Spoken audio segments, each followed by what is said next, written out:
Hello guys, welcome back to my channel. तो हमने इससे पहले वाली वीडियो में आर्टिकल 19 तक समझा था। आज हम आर्टिकल 20 देखेंगे, यानी अनुच्छेद 20 में। तो भारतीय नेताओं ने यह व्यवस्था की है कि कोई भी व्यक्ति ऐसी किसी अपराध के लिए उस समय तक दोषी नहीं ठहराया जा सकता जब तक कि वह ऐसे कानून का उल्लंघन न करे जो अपराध करने के समय लागू था, और न वह उससे अधिक दंड का पात्र होगा जो उस अपराध करने के समय उसके लिए कानून द्वारा निश्चित है। मतलब जो अपराध करने के उस समय उपलब्ध होगा उसके लिए कानून निश्चित है।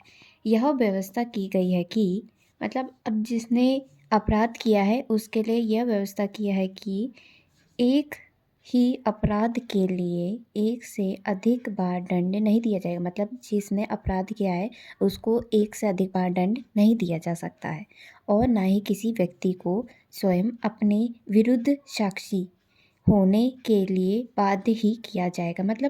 किसी को जो व्यक्ति है उसको स्वयं अपने आप को किसी दंड के लिए, अपराध देने के लिए साक्षी नहीं किया जाएगा। और अब हम देखेंगे हमारा आर्टिकल 21। तो आर्टिकल 20 में हमें ये बताया है कि किसी जो व्यक्ति है वो किसी भी अपराध के लिए एक दंड से एक बार उसे दंड दिया जा सकता है, बार बार नहीं। किसी एक अपराध के लिए एक बार दंड दिया जा सकता है। तो आर्टिकल 21 हमारा क्या कहता है, अब ये देख लेते हैं हम। किसी व्यक्ति को अपने प्राण अथवा शरीर स्वतंत्रता से विधि द्वारा स्थापित प्रतिक्रिया को छोड़कर अन्य किसी प्रकार से वंचित नहीं किया जा सकता है। ठीक है, ये आर्टिकल 21 हमारा क्या कहता है, किसी व्यक्ति को अपने प्राण, ठीक है, और शरीर स्वतंत्रता से फ्रीडम से विधि द्वारा स्थापित प्रतिक्रिया को छोड़कर अन्य किसी प्रकार से वंचित नहीं किया जा सकता है। सर्वोच्च न्यायालय ने इसको क्या बताया है, निर्णय जो लिया है, क्या कहा है कि कोई ऐसा कार्य जो राज्य के आधार को नुकसान यानी हानि पहुंचाने वाला हो अथवा सत्ता को उलटने वाला हो, भाषण व अभिव्यक्ति की स्वतंत्रता को कम करने में औचित्य को सिद्धि नहीं कर सकता है। ठीक है, ये हमें बताता है कि अभिव्यक्ति की स्वतंत्रता को कम नहीं कर सकता है। और आर्टिकल हमारा 22 क्या कहता है, अब जैसे हमने अभी आर्टिकल 20 देखा, अब 21 देखेंगे, फिर 22। अब 22 हमारा क्या कहता है कि इसमें व्यक्तिगत स्वतंत्रता के बारे में बताता है। जो आर्टिकल 22 है इसमें दो तरह की स्वतंत्रता के बारे में बताया गया है, दो तरह की फ्रीडम के बारे में बताया गया है। पहले व्यक्तिगत और दूसरा है फिर निरोध के बारे में। ठीक है, अब व्यक्तिगत स्वतंत्रता में क्या कहता है, नागरिकों की व्यक्तिगत स्वतंत्रता के संबंध में लिखा गया है कि यह अनुच्छेद बंदी बनाए गए लोगों को कुछ संवैधानिक अधिकार प्रदान करता है। जिसे बंदी बनाया जाता है उसे यह अधिकार है कि वह अपने बंदी बनाए जाने का कारण जान सके।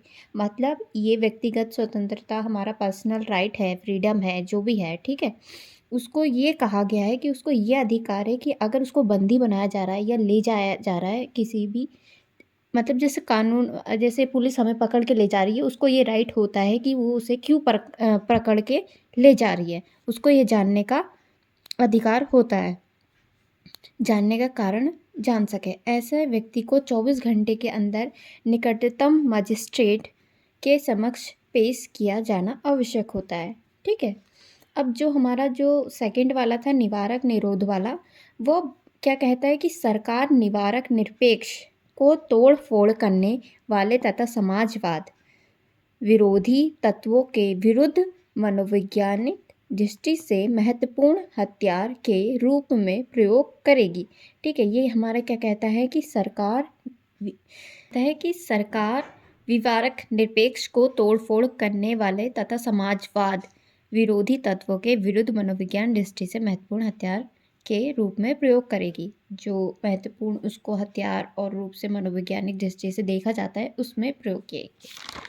तो अब हमारा है तीसरा अधिकार, ठीक है, शोषण के विरुद्ध अधिकार। यह हमारा अनुच्छेद 23 से 24 तक है, ठीक है।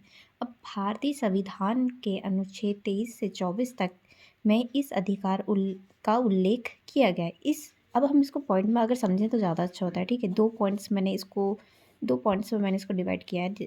फर्स्ट है जैसे अधिकार के मध्य से भारत सरकार ने दास प्रथा का उन्मूलन किया और स्त्री पुरुष व बच्चों का क्रय विक्रय का अपराध घोषित कर दिया, ठीक है। मतलब इस आर्टिकल में हमारा जो 23 से 24 में बताता है, इसमें यह उल्लेखन दास प्रथा का अंत करना, मतलब उसका उन्मूलन करना, स्त्री पुरुष व बच्चों को समान अपराध के लिए घोषित कर देना, बच्चे को कारखाने अथवा खानों में नौकर नहीं लगाया जाना। मतलब जो कम उम्र के बच्चों को नौकरी में रख लेते हैं, नौकर बना लेते हैं, किसी भी ढाबा होटल्स में काम के लिए रख लेते हैं, ऐसे बच्चों को नहीं रखना, उसके लिए अपराध माना गया है।